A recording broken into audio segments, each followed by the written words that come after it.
This is the story of just one more of the amazing things that has happened to the ever-growing group of people who say they are followers of Jesus Christ. Things were confused and chaotic in the months following Jesus' death and resurrection. Amazing things had occurred. The disciples, who had been scared when Jesus died, gained passion and direction when their leader Jesus was resurrected.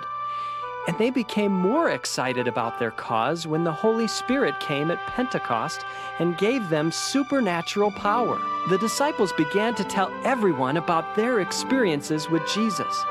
And thousands believed in Jesus and became his followers. The Roman government didn't like this one bit. This man, Jesus, was simply a rabble-rouser, getting the people worked up. And this rebellious sect of Jesus' followers was nothing but trouble, with a capital T. And I don't like trouble in my district. The Jewish leaders didn't like Jesus' followers either. Why, we've had trouble with Jesus and his followers for several years. Well, this man actually claimed to be the Son of God. We couldn't let his followers just spread this ridiculous tale. Both the Roman officials and the religious leaders worked to stop the disciples' preaching, but the disciples were determined to spread the news about Jesus. The tension between Jesus' followers, the Roman government, and the Jewish leaders became stronger. I decided to take care of this little rebellion, so I arrested a number of Jesus' followers. I decided to make an example out of James, and I had him executed. Well, who knew the Jews would be so pleased? James' execution pleased the Jewish religious leaders so much that Herod put Peter in jail next. I'd been arrested before, but, well, this time Herod really meant business. He had assigned 16 soldiers to guard me. 16. And after what had happened to James, I just couldn't imagine that Herod would go easy on me, so I prepared for the worst.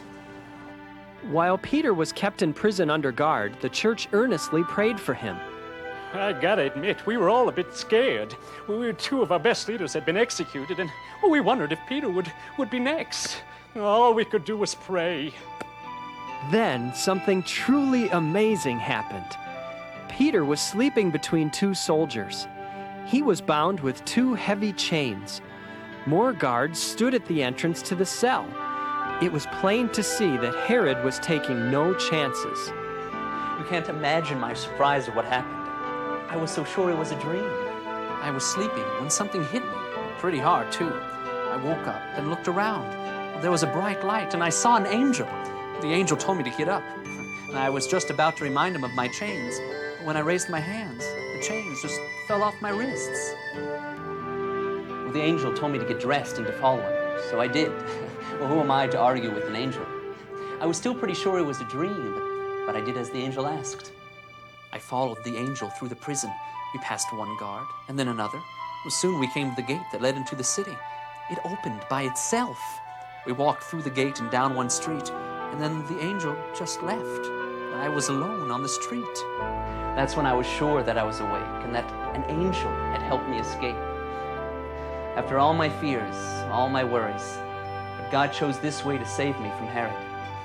Our God is an amazing God. Peter hurried to Mary's house where he knew that many people were praying. Peter knocked at the door, but the people inside weren't expecting him. Rhoda was so excited that she ran to tell the prayer group and forgot to let Peter inside.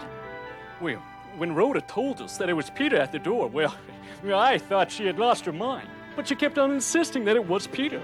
Soon, we all began to hear the knocking. Well, my jaw just fell to the floor when we opened the door, and there stood Peter. Well, they finally opened the door and realized that I'd been set free.